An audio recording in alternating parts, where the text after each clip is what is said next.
mga mo, papunta ako ng isang spring ngayon, ano. So nandito ito sa Tignapuloan. Sobrang excited ko kung anong meron doon.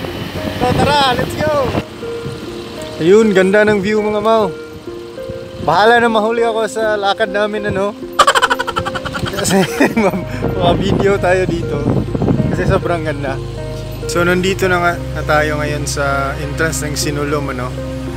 So sa entrance pa lang, ano, may mga wildlife na dito. May mga unggoy na. Ito yung entrance pala, mga mau. So mamaya, ano, papasok pa tayo dyan. Tsaka mag-vlog.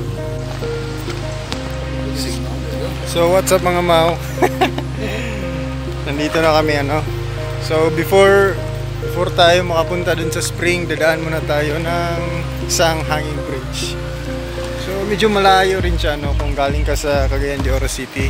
Mga 30 minutes siguro. So ito yung hanging bridge.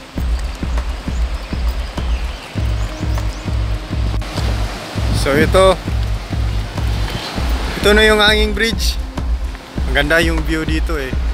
Hanging bridge pa lang. Pangilang punta mo na dito, Gaw? 2 beses lang. 2 beses lang. So ito yung hanging bridge, ano. Let's go! Ang sarap ng hangin dito. Pumunta na kayo dito sa Tignapuloan, ano. Tignapuloan, Cagayan de Oro City. 30 minutes drive po from Cagayan de Oro City. So titignan natin kung anong meron dun sa spring. Tara! So what's up mga mau? Nandito na tayo ngayon sa Bulao, ano. Bulao. Sobrang ganda dito mga mau. Feel ko talaga sobrang lamig na dito. So excited na ako mag-dive dyan, ano. Excited na ako mag-dive. So pwesto, hanap po na tayo ng magandang pwesto. Yung tubig dito sobrang fresh. Flowing siya from the mountains, ano. Tignan nyo. So ayan. Woo! Ayan. Go! Okay ba? Okay ba sa oras?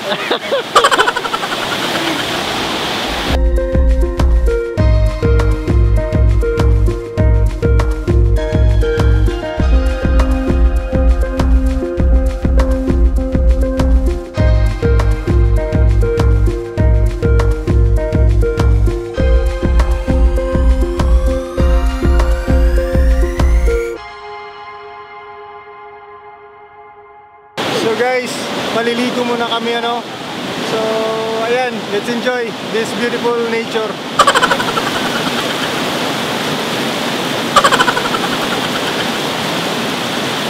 Sobrang lamig! Hindi na!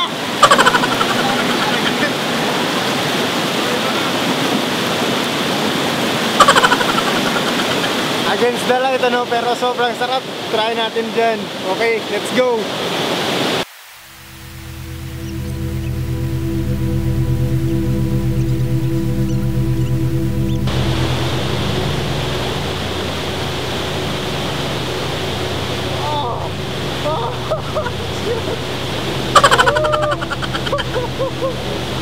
Ang lamig!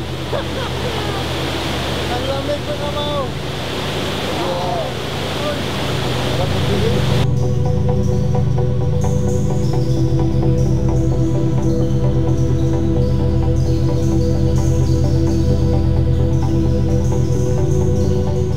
Mga mau, sobrang lamig niya.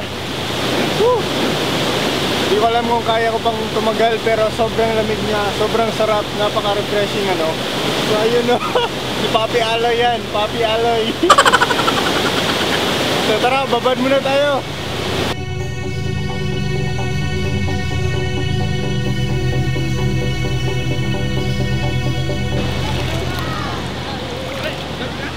So ito na.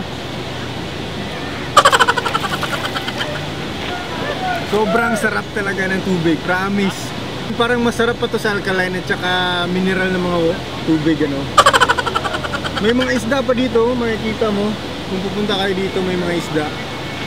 So try nyong puntahan dito mga mau sa Bulao. Tara, balik na nga tayo kasi ang lamig. So ayun mga mau, ano, Ayun, for only 100 pesos ano, ng entrance dito, sobrang solid na siya. Kasi ang lamig pa, ang sarap pa, tsaka ma-feel mo talaga yung nature eh. Tignan mo nga naman yung nasa likuran ko, di ba? Ang ganda. Ayun oh. Ayan. So nandito ito sa Tignapuluan. It's a 30 to 40 minutes drive from Cagayan de Oro City. So ayun mga mao, kakatapos ko lang mag-swimming ano. Nandito na ako sa parking area nila with mga motor, siyempre. So yun yung view, sobrang ganda dito. So see you next vlog mga mao. Hope you enjoyed this video and please like and comment, tsaka mag-subscribe na rin to get updated in my next video.